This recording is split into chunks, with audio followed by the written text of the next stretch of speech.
watching Veracity Hill. Here is your host, Dr. J. Well, a good day to you, and thanks for joining me here for another episode of Veracity Hill, where we are striving for truth on the Christmas story. Did Luke mess up the Christmas story? We're going to be looking at that subject on today's episode. I've got some thoughts I want to share with you, run through some few critical verses in Luke chapter 2, and then we'll spend most of our time looking through a critic who believes that Luke got it wrong, or he's ahistorical, or we'll dig into it. But my premise here, just to lay my cards up front to you, is that I think critics have not been able to show that Luke is in error. I think critics have not been able to show that Luke is in error. Now that's one thing, that's one proposition that's different from someone proving that Luke is correct, right? I just think critics have not successfully stated their case against Luke. And I'll explain why that is as we get into the subject today. But I wanted to defend the Christmas story on today's episode. We're taking a break from looking at Bart Ehrman's work on how Jesus became God, on his theories on that, because, hey, Jesus is the reason for the season. I know that's a classic. Some people might like, the cheesy. But hey, we're in December. People are thinking about these topics, and this is a common objection against Luke's historical reliability. One of the reasons why I'm a Christian is because I dug into the evidence back many years ago, and I found that Luke was an avid, accurate historian. He was giving time references, people and their titles, places. This is someone whose work has veracity to it, habitual truthfulness to it. And so you see this throughout Luke's writings in the third gospel account and in the book of Acts. So, did he get this one thing wrong about the census of Quirinius? Did he get that wrong? Well, I want to talk about that on today's show. I'll even say, even hypothetically, even if he did get it wrong, it doesn't mean the rest of the story should be thrown out. That's called a non sequitur. If you think someone got one thing wrong, but 99% of the rest they're accurate, you don't get rid of the 99% of the things that he writes that are accurate. Even if that's 90% or 80%, you don't get rid of those accurate things. That source is still trustworthy and reliable. But here we are, people who haven't studied this issue, they discover a common objection to Luke's historicity, and boom, the house of cards comes crashing down. I've seen this happen. It's unfortunate when it happens. So nevertheless, we're going to deal with this objection. And again, I don't think critics have shown their case to be successfully made against Luke. So, all right, let's get to our PowerPoint here as I try to start off each episode. Hey, if you don't follow Veracity Hill on YouTube, Facebook, Twitter /X, TikTok even, we've got a TikTok channel. I don't even know how to get to it, but Gabe, our video guy, does, and that's all that matters. So if you're on TikTok, follow or subscribe or whatever the button is where you get the updates, do that thing. You can also follow Veracity Hill at apologetics315.com. And we've got a channel there. There's some exciting updates that are going to be coming out from AP 315 next year. Very much looking forward to that. That is a ministry owned by Defenders Media. So we're putting some resources into utilizing that website, that Apologetics Aggregate Resource Ministry.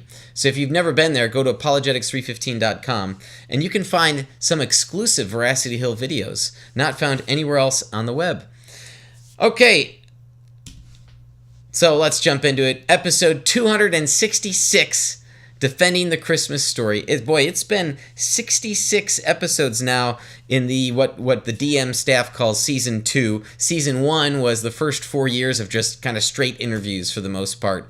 And I've done a lot more teaching over the last, more than a year, obviously, in 66 episodes. So it's been fun doing this. It requires more preparation work, more reading, creating the PowerPoints and being ready to put the ideas to the test. I see we've got a viewer, Cade, here is watching. He says, Kurt Jarris is a beast. Thank you, Cade. Hope you and your co-laborer, Chris, are doing well in Cincinnati with Ratio Christi. Great work there, guys.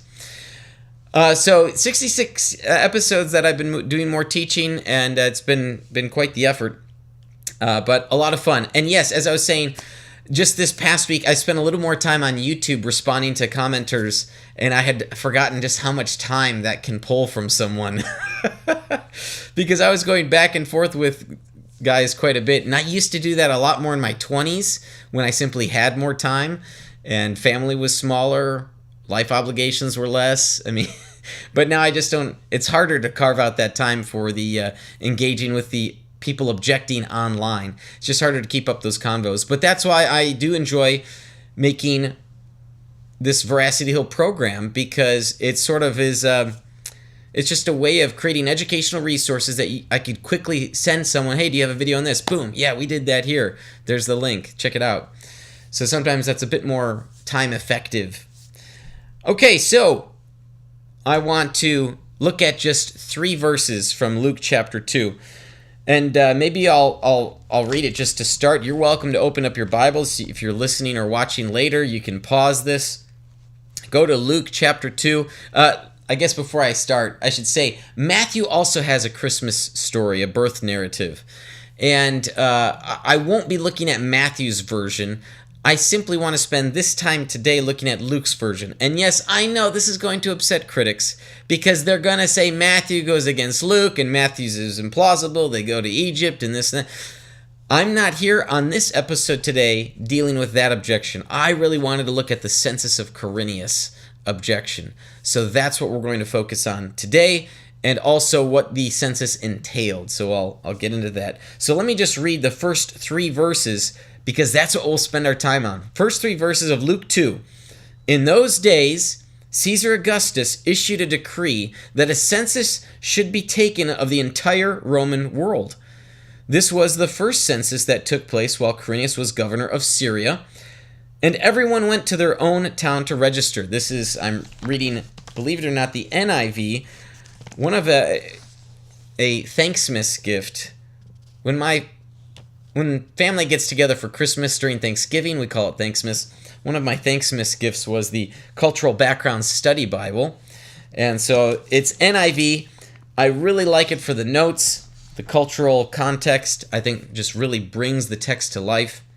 So I would highly recommend this book. And the notes are, if I'm not mistaken, I think the notes are from Keener and Walton, perhaps. I'd have to look into it, double check. But it's great stuff. So, those 3 verses, here we are on my slide. I already have verse 1. In those days, a decree went out from Caesar Augustus that all the world should be registered. Oh, well, we don't. Common objection, number 1, we don't have any evidence of this global census, this and that. You need to understand this is in context. We need to understand the meaning of words in their context. If Michaela, my wife, asked me, what do you want to have for dinner? And I said, oh, I'll eat anything. If she were to bring to me a bowl of nails and screws, obviously when I said anything, I didn't mean objects that could not be digested, right? So there's a context to the word anything. Likewise, there's a context to this idea of the world. It was the known world. It was the Roman Empire world, the imperial world that should be registered. And how do we know this? Well, guess what? We have Caesar Augustus mentioning 3 different censuses that were undertaken during his reign. So this comes from sort of his autobiography, The Deeds of the Divine Caesar Augustus, I believe is how the title is translated into English. And here is what Caesar Augustus writes, his own words. In my 5th consulship, and that's dated, we can date when these consulships were independently using other sources. In my 5th consulship, I increased the number of patricians on the instructions of the people and the Senate. I revised the roll of the Senate 3 times. In my 6th consulship, with Marcus Agrippa as colleague. I carried out a census of the people, and I performed a lustrum after a lapse of 42 years. At that lustrum, 4,063,000 Roman citizens were registered. Then, a second time, I performed a lustrum with Consular Imperium and without a colleague in the consulship of Gaius Censorinus and Gaius Asinius. That's 8 BC. Ding, ding, ding, 8 BC. That's the one. That's the one that Luke's talking about.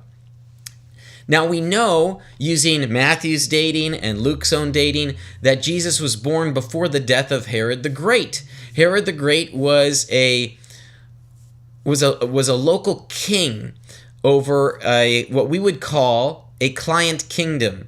So Rome did not have direct rule, but they kind of had like puppet kings. So modern day example would be like Belarus and Russia.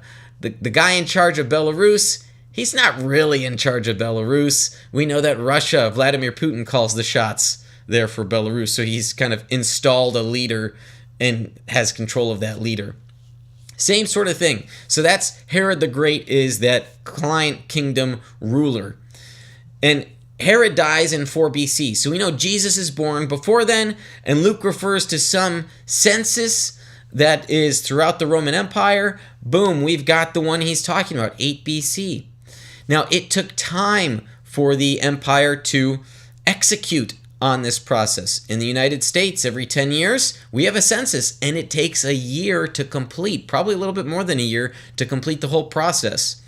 So it took, and back then, when it was a lot harder to travel around, it took a lot of effort to execute on the census.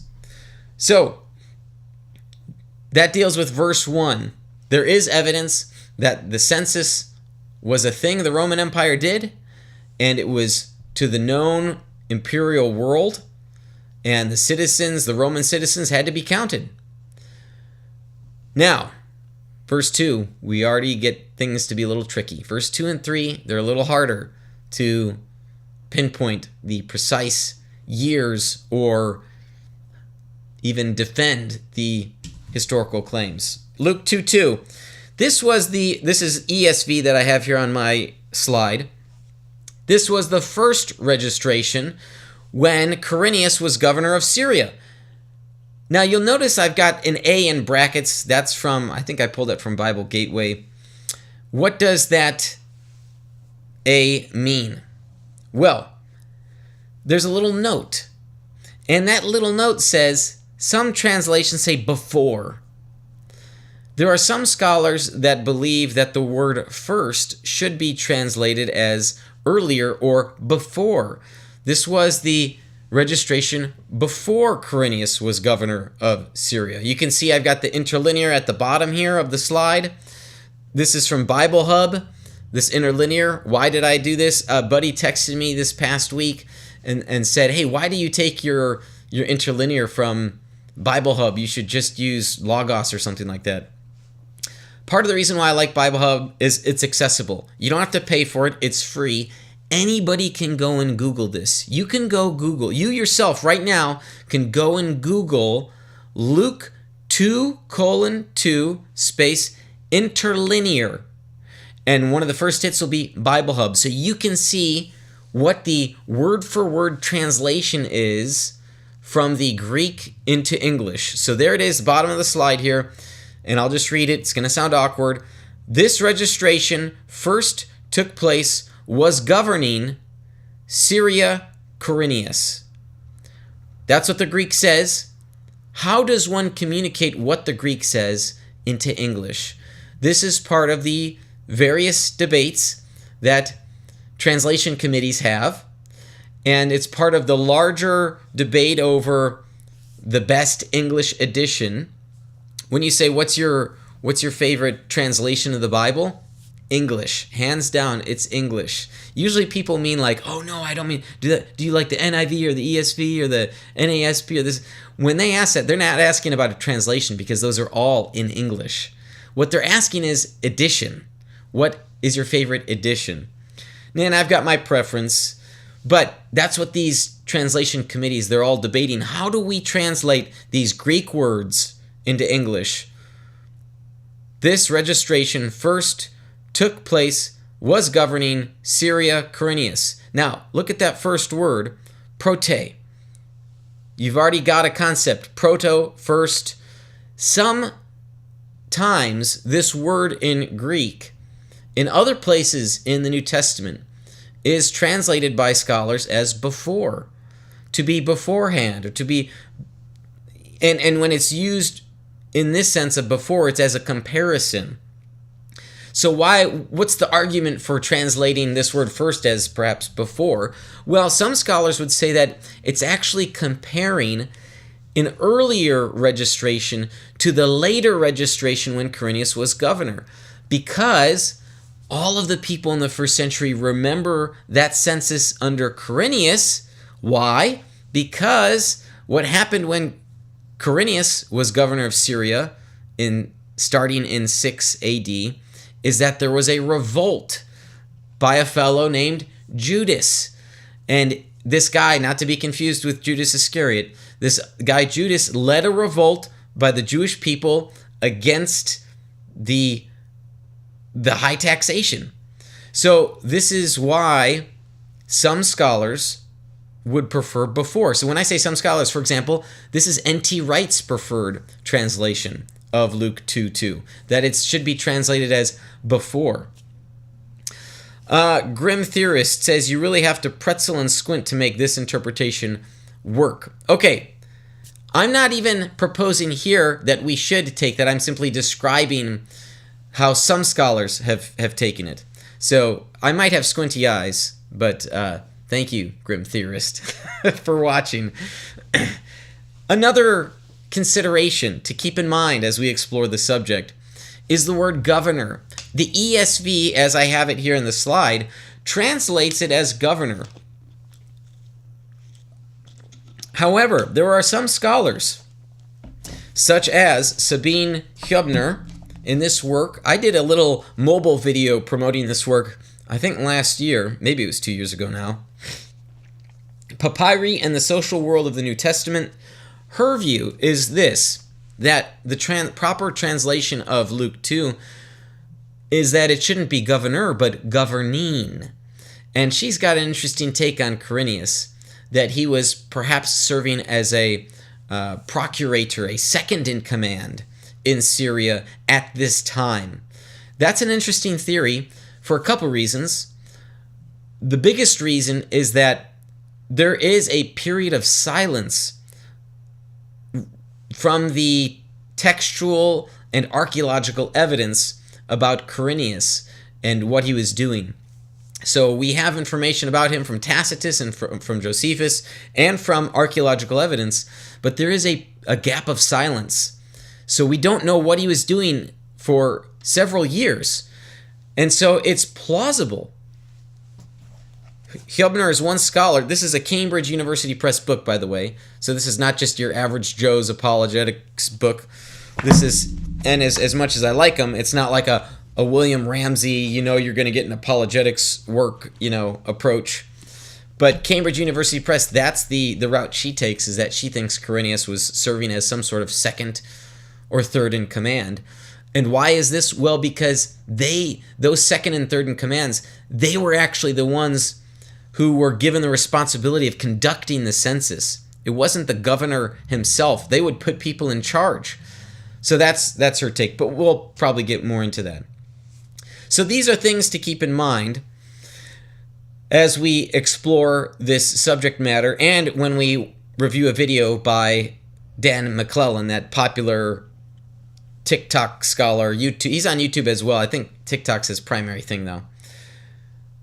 Let's look at the third verse. This is another point of contention by critics. Luke 2:3, and all went to be registered, each to his own town. Each to his own town. Now, some scholars will say, well, we've got no evidence of that folks had to return to their ancestral home. And because there's no evidence of this, Luke just seems to be wrong. He's making things up. Some would say he's theologizing. He's finding a way of making it such that Jesus belongs into the house and lineage of David.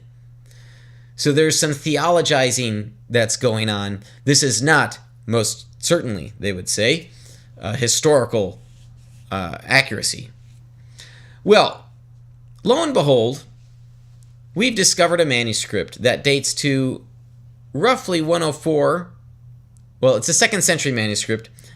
It's about an edict that dates to 104, so I want to be careful. That's perhaps not, might be a copy of something, so I'd have to look at the date. But the point is that the edict itself dates to 104 AD, and it's a census edict issued by Gaius Vibius Maximus. They had some good names back then, didn't they? Wow. Kurt Jarris is just not the same as Gaius Vibius Maximus. All right, so what does this state?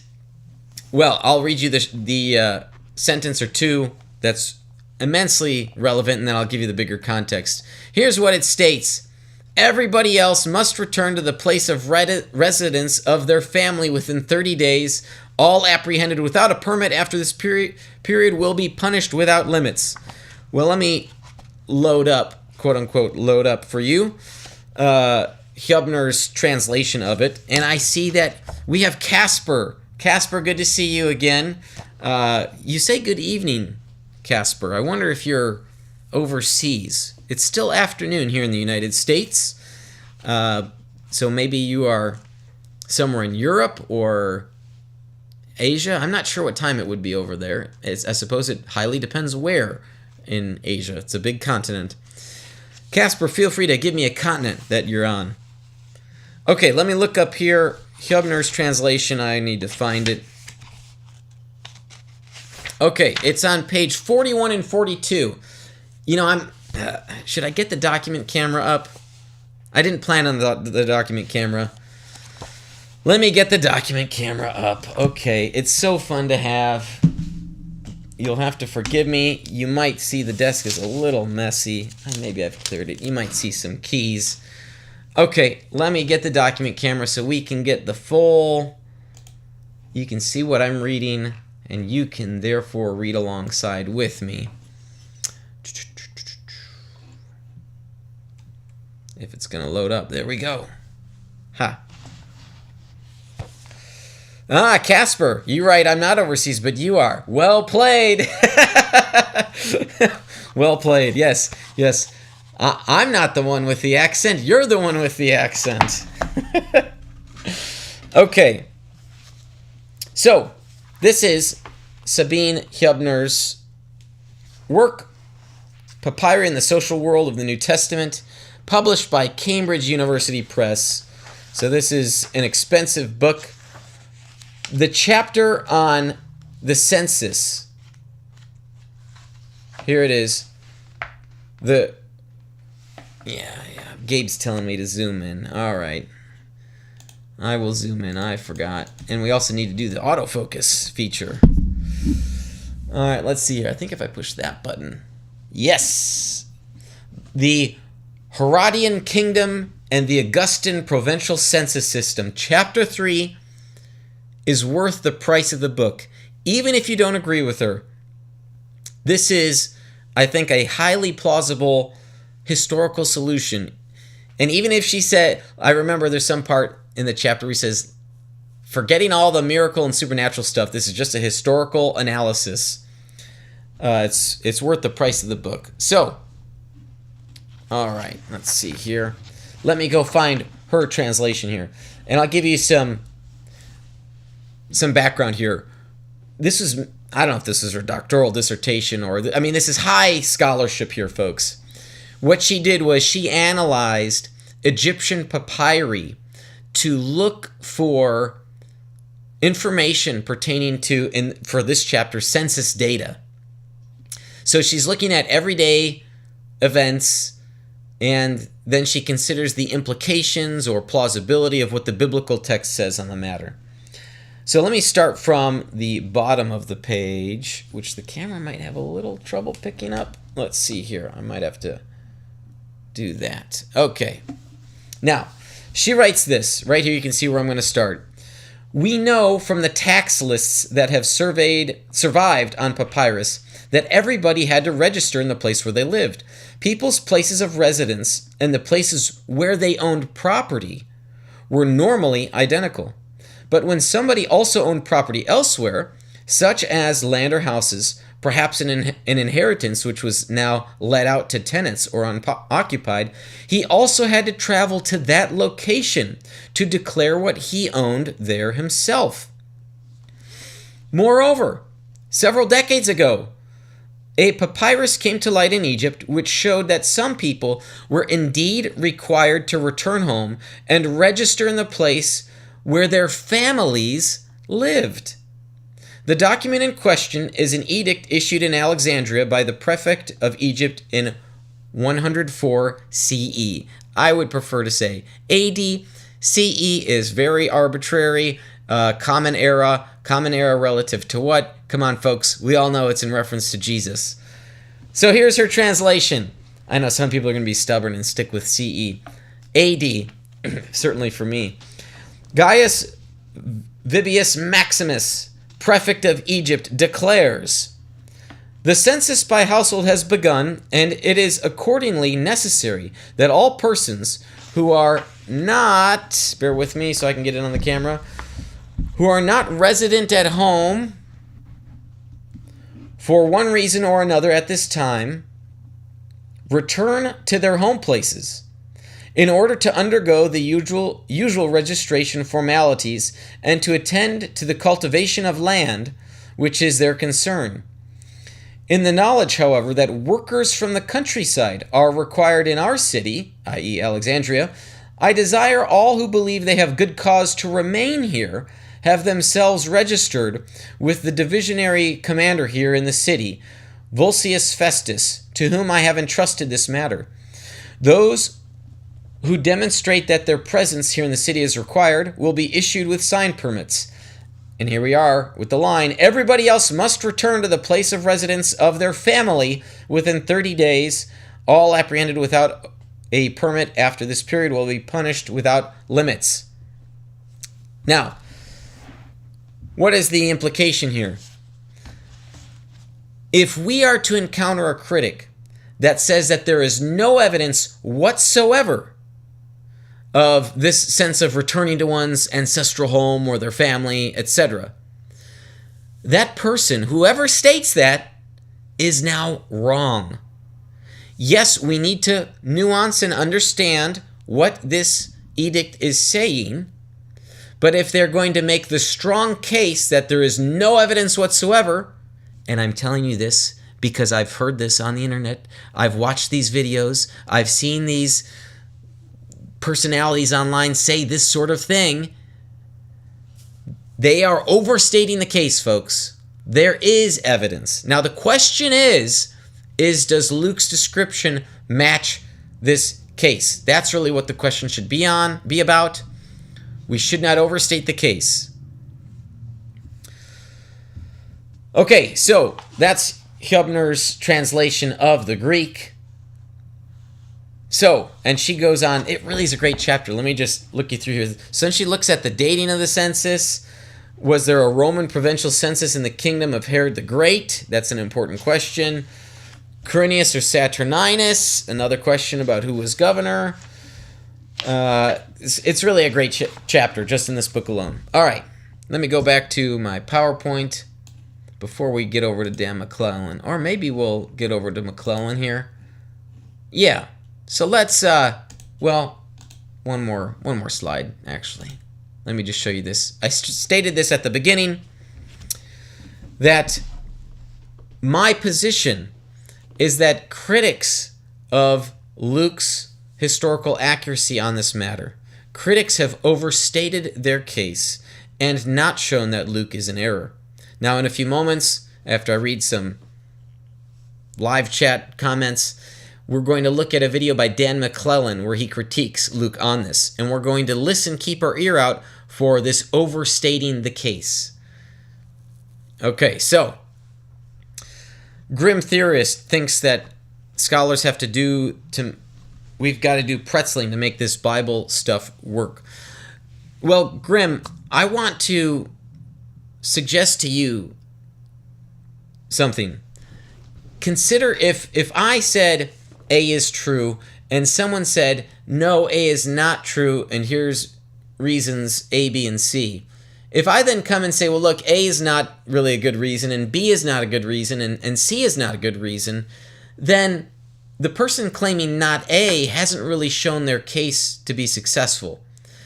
That's what I'm trying to do here. This isn't pretzeling. This is just sort of classic debate. If you were to score a debate, when someone claims something, yes, you want evidence, and eyewitness testimony is evidence. I think someone being generally reliable historically, a document itself can be considered evidence. Why do I say this? What we see sometimes with critics is that they will simply dismiss Luke because he is the only source on something.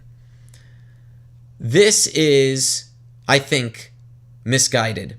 There are a number of facts of antiquity that we believe, even though we only have one source, and the event cannot be, or has not been, I should say, corroborated by other data. We shouldn't, therefore, dismiss it simply because it's the only source. So if we only have one source saying something, and then someone comes along and says, nope, that's just wrong, A, B, here are reasons A, B, and C, what I'm doing today, and I'll defend at other times, is simply that A, B, and C haven't been shown to be proven correct. And so, therefore, the source still stands.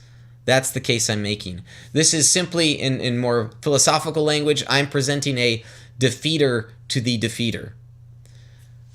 So, let us get into the video from Dan McClelland. Casper says the timeline with Herod and Quirinius doesn't work. We can talk about that as well, but let's get to the video by McClelland, since it is a 9-minute video, and I'll probably go over. We'll see. All right, let's make sure we're all good here. Folks, if you're watching, let me know if the audio messes up or something, and we'll try to get it fixed. Luke's account of the birth of Jesus not only contradicts the account in the Gospel of Matthew, it contradicts itself. Hey everybody, I'm Dan McClelland. I'm a scholar of the Bible and religion, and the nativity accounts of Matthew and Luke cannot both be historical, and most likely neither is historical. But as I mentioned at the start, I'm just dealing with Luke's narrative today. We're defending Luke's Christmas story with the material today. I'm looking through the live chat box and I see that Grim and Casper are chatting it up, which is fine. Let's start I'm glad with that you're why here. Jesus is born in Bethlehem. According to Matthew, Jesus' parents just lived in Bethlehem. They leave in order to escape Herod's persecution, and they want to return to Bethlehem, but they find out that Archelaus is ruling in Judea, and so they go north, and the text says they settle in a town in Galilee called Nazareth. According to the way Matthew describes this, they are not from Nazareth. They have never lived in Nazareth. They are going out of their way to avoid Judea, and they end up settling in Nazareth. Okay, cool. So let's stop here. I know I'm only dealing with Luke, but just listen to the way McClelland's describing this. They're not originally from, according to Matthew, they're not originally from Nazareth, okay? And they end up settling there. So they go there, you might say, as a temporary move. Why is that? Well, like, when I went off to college, my permanent residence was in Downers Grove, Illinois. But I had a temporary address at, was it 1300 Biola Avenue, La Mirada, California? I couldn't remember the zip right now if you asked me. But I had an address out in California because I was off at college. Is something like that even plausible in the ancient world? Dare we to consider that people have temporary spots because they might be working as seasonal workers? Did that ever happen back then? Happens today. This conflicts with the account in the Gospel of Luke, which has them living in Nazareth and only temporarily traveling down to Bethlehem to register for the census. Now, about 40 days after Jesus' birth, they bring Jesus to the temple in Jerusalem. And then the text says that after they do everything that is required of them according to the law pertaining to Jesus as a 40-day-old child, they return to their own home in Nazareth. So Matthew and Luke have different ideas about where Jesus' parents are living prior to his birth. But it doesn't get any better from there. Why does Luke have Jesus' parents traveling from Nazareth down to Bethlehem? Well, it says in the beginning of chapter 2 that it's because of a census. A decree went out from Caesar that all the world should be taxed. And this is a problem in and of itself. There's no record of any such decree. But according to... What? There's no record of any such decree? Hold up. All right, so here's the first claim. Again, as I told you, listen for these overstated, overconfident, in Dan McClelland's case, claims. There's no evidence. Listen to this again. Well, it says in the beginning of chapter 2 that it's because of a census. A decree went out from Caesar that all the world should be taxed. And this is a problem in and of itself. There's no record of any such decree. But all right, there's no record. Let's go back to the PowerPoint here.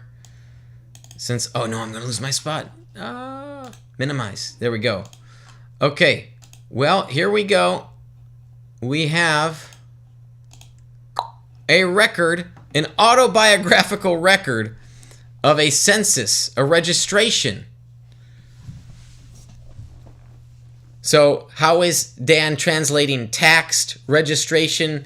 A census is different from straight up tax, but we could look at the Greek if we really want to get into that. But here it is.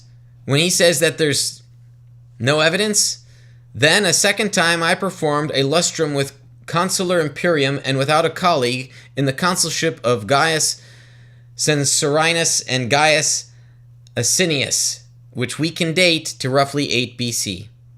Again, that brackets, we can date these independently because he mentions these other events. Okay, he mentions his consulships. Let's get back to Dan now. So we already have one overstated claim by Dan. according to Luke chapter 2, they have to go to their ancestral hometown.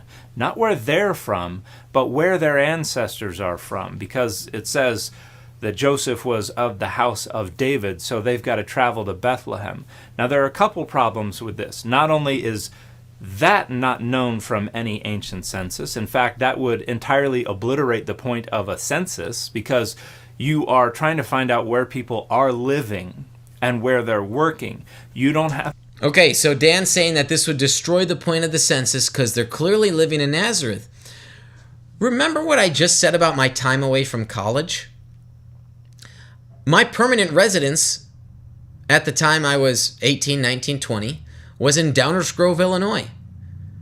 I was born and raised there. That was my permanent residence. As far as the government was concerned, legally, filing taxes, yada yada. Okay, but I was also a student studying in California. And so I had a mailing address, a temporary mailing address at Biola University. So suppose that then the governor of California says, hey, we're going to have a census and, we've got to take care of business here. Even in the United States, you've got to have a census. So where's your permanent residence? This is extremely plausible in the scenario where Southern California is a temporary home for me and my permanent residence was in Downers Grove, Illinois. Nobody would balk at this idea. And yet he's saying it's extremely, how does he phrase it? No evidence or... couple problems with this. Not only is that not known from any ancient census, in fact, that would entirely obliterate the point of a census because... Right, it would obliterate the point of a census. It wouldn't if they wanted to get the numbers right. You are trying to find out where people are living and where they're working. You don't have them go to their ancestral hometown. That is profoundly illogical, and it is also going to nuke the economy for weeks. Okay, it's profoundly illogical, and it's going to nuke the economy for weeks. Let's get back to the camera, and let us revisit the passage from the Egyptian papyri, which Dan's going to bring up, but I want to remind you, he's a smart guy. He's going to bring up the Egyptian papyri. Again, I'll bring it back up for you here. Let's see here. Everybody else must return to the place of residence of their family within 30 days. He is literally sending home the seasonal workers and saying, hey, you got to go back to where your family lives. Okay? So, if you don't have a permit, you're going to be punished without limits. So they were very serious. You had to have a permit. We all know how annoying those can be. They were very serious about this. And so this overstated, this more than an exaggeration, it's an over-exaggeration on Dan's part, that it would nuke the economy, and it's extremely illogical. I mean, how does he make sense of this? Well, we'll find out. But the point is that there is some evidence that this type of thing did occur. And that's what's important for my case, that I hold that the critics are overstating their case. All right, back to Dan.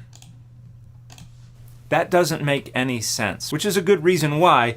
No, it does make some sense.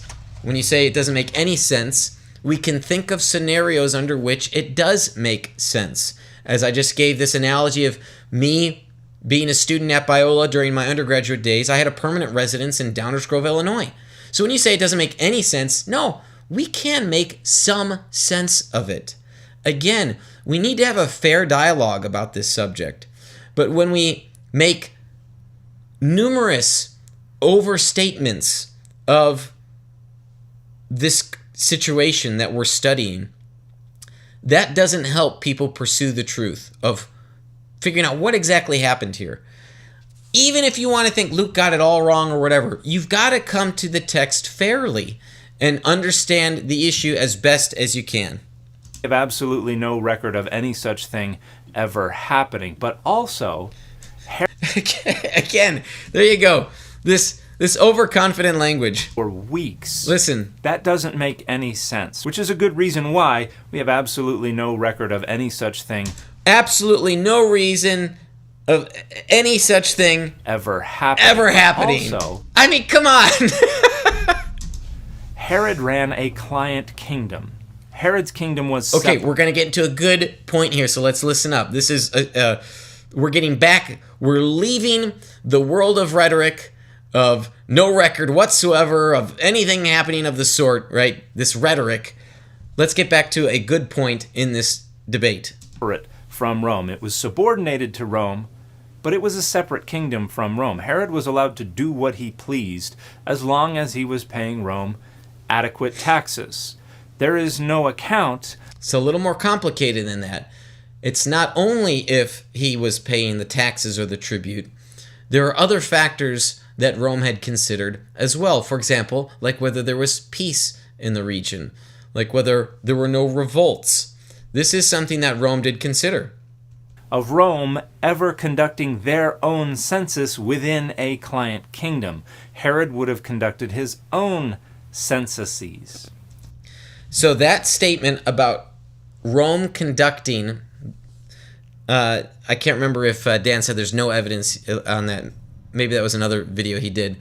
This idea that Rome wouldn't have conducted their own censuses, the truth is more complicated than that. There are times when Rome did conduct their own census in a client kingdom when, for example, there was what was to be a time of transition. So the time of transition would be removing, doing away with the client kingdom and making it a Roman province. During that transitory time, there would be a census that would occur because Rome wanted to know what value they'd be coming as if they were joining as a province. So for Dan to say it like that, it's not quite accurate. The truth is a little more complicated, and we want to clarify how the truth, how reality is complicated. There's no account of a client kingdom having a census imposed upon them by Rome. So that's false. As I just mentioned, these times of transition, there is evidence, for example, that Rome did this with Judea, because that occurred under shortly after the reign of Herod Archelaus. There was a census imposed upon him. Doesn't make sense of what we know about the historical records. Now, some people will point to this papyrus from Egypt, which says that people are supposed to return to their hearths if they're away from their nome, which is the name of an Egyptian administrative district. And some people interpret this as an indication that people were required to return to their ancestral hometowns. And so this is a straw man. We need to qualify it and say some people. When you say people were required to return, that conveys that it's all people. No. It's just some people. That's just not at all what the papyrus says. This is talking about people who are away from home for work, saying, hey, return to your home administrative district so we can count you where you live. So this has absolutely nothing to do with validating the claim that we find in the Gospel of Luke, that people had to return to their ancestral hometowns. There, again, is absolutely no evidence that supports that the Roman Empire ever did any such thing whatsoever. Yeah, I think he's just missing the point here. Look back at the Egyptian papyri, and it talks about returning to your family's home. I won't pull up my camera again, but I will reread yet again what the statement says here. Everyone else must return to the place of residence of their family within 30 days. How do we want to translate family here? I mean, I could go look up the Greek if you want, but how are we defining family? Does Dan have a 21st century view of family here? How about let's take a 1st century BC, or in this case, this Edict 104 AD, a 2nd century view of family. How does a Jewish person view their family? It's a lot different than a hyper-individualized society in the 21st century might think it to be. And there's an additional problem with the census. Luke says that this was the first census that happened when Quirinius was governing in Syria. Nice job, Dan. Was governing. Yes, that is the better translation than governor. Was governing is what the text says in Greek. And that took place in 6 CE. See, because of Archelaus' raging incompetence, Rome deposed him and took over direct rule of his territory in Judea. And they had the person governing in Syria conduct a census. So let's get this straight. If you want to see how Dan has just contradicted himself. So, as I had mentioned from my memory, Herod Archelaus was booted out. What happens? The Romans bring the guy that's ruling the country to the north and says, okay, now you do a census on these people. So he earlier said that Rome didn't, there's no evidence that Rome ever imposed a census on the people. He's literally describing how Rome does just that very thing. So they could know who all lived in this brand new territory that they were now directly governing. And so 6 CE is 10 years after the death of Herod the Great. And this is where Luke is contradicting itself, because Luke says that John the Baptist was at least conceived during the days of Herod, and Jesus would have been born just a few months after the birth of John the Baptist. So Luke is placing Jesus' birth, if not during the reign of Herod, within about 6 to 9 months of the death of Herod. Right. Nowhere near 6 CE, when Quirinius conducts his census of Judea. Okay, so this is about the dating of Quirinius, right? So, as I mentioned earlier, some scholars propose that prote should be translated as before, and it's in contrast to this famous or infamous census of Quirinius when Herod Archelaus was deposed. So before is one possible way of smoothing out the issue, chronologically speaking. The other way is the route that Sabine takes, which is to say that during the silent period of Quirinius' life, when I say the silent period, I mean that the textual evidence and the archaeological evidence is silent regarding what he was up to for several years. He was potentially a second in command in Syria. And I'm going off memory here. I believe that there is evidence that Syria also had co-governors on occasion. So they had 2 governors. So I'd have to review my notes on that. But you're welcome to fact check me. So the point I want to make here is that Dan is operating under certain assumptions that doesn't consider the whole data set that we have, the whole data of what we know about the life of Quirinius and also what we don't know about the life of Quirinius. We don't know what he was up to for several years, roughly the first decade BC. And so that would be the time frame that we're looking at. We're looking at between 8 BC and 4 BC. Why? Well, Caesar Augustus issued the decree 8 BC that everyone should be registered. We know Herod the Great dies 4 BC. So we have a window that we're working in now. And we want to figure out where's Quirinius at this time. We don't know with certainty. It could be the case that Luke is our only source on this. Why is this important? Again, because if Luke is our only source, that doesn't mean Luke is wrong. If Luke is the only source for this fact of history, that doesn't mean he's wrong. Simply because it cannot be corroborated does not mean we should dismiss it.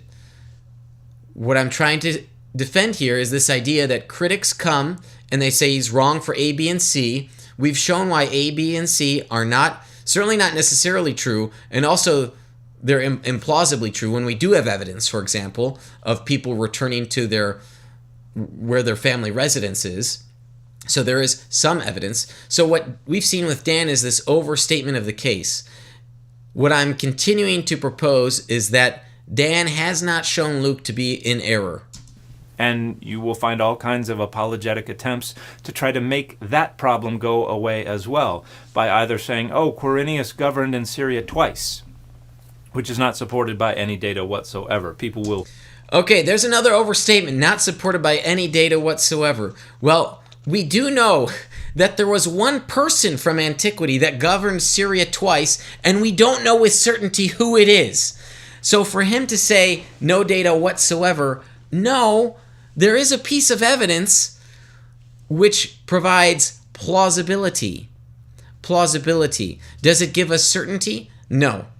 We shouldn't overstate. The Christians shouldn't overstate the case, but critics also should not overstate the case.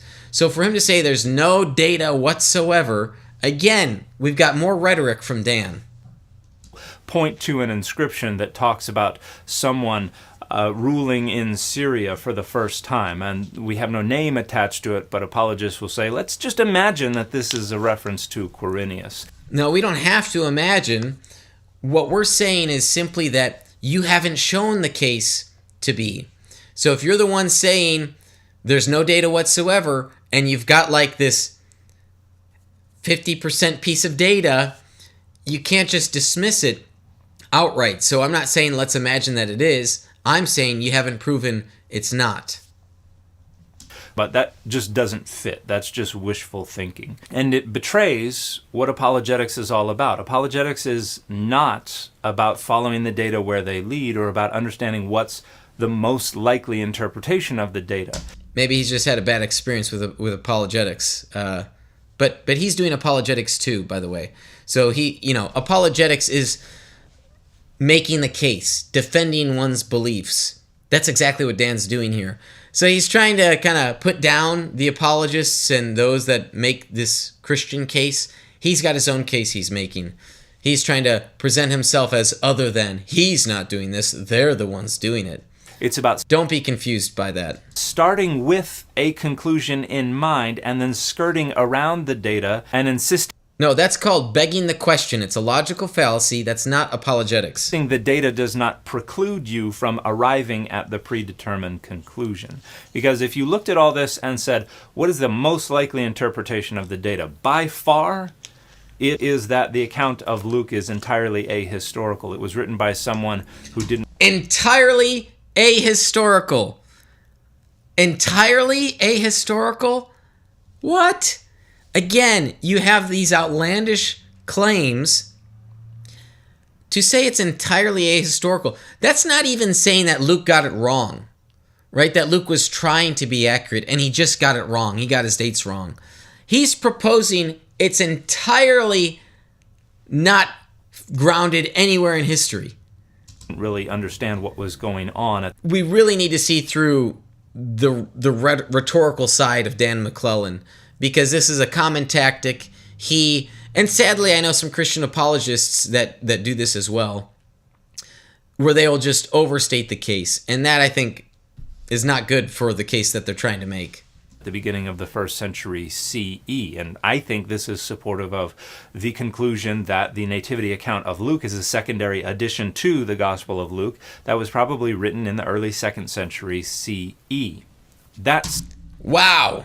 I mean, now we just have this wild ad hoc theory.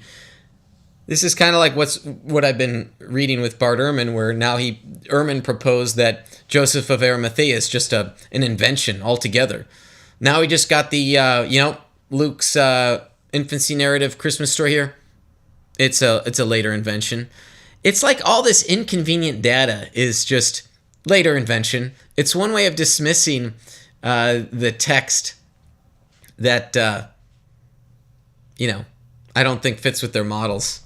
The most likely conclusion to draw from the data, but apologists are not concerned for the most likely conclusion. They're concerned for the predetermined conclusion and finding a way to show that it is not physically or logically impossible. Sometimes you get that with apologists. Sometimes you get it. But what I'm proposing here is what I explained earlier.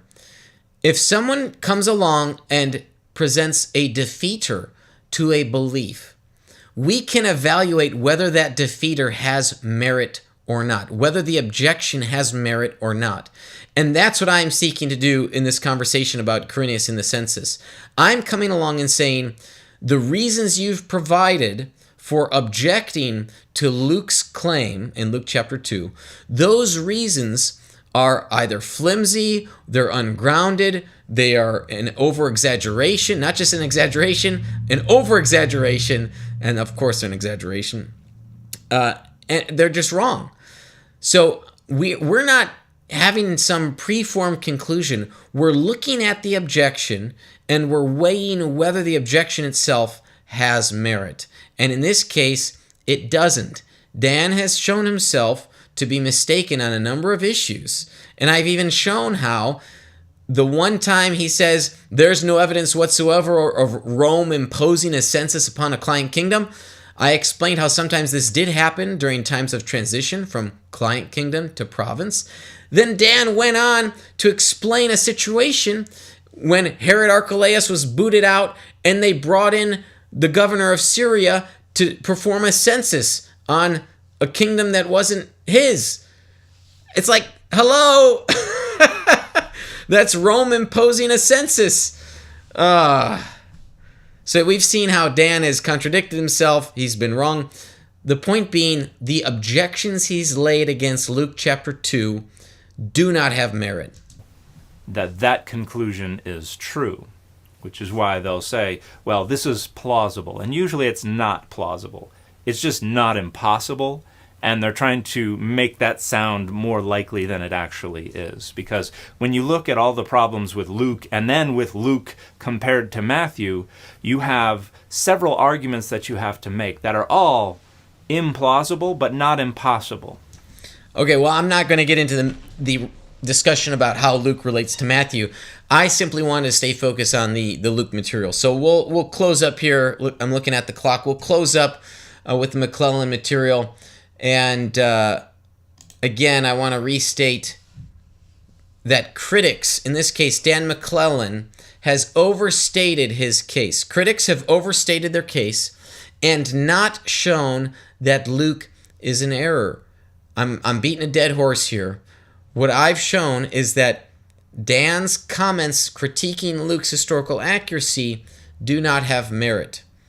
We don't have sufficient reason to think that Dan is right. Therefore, we still see Luke standing.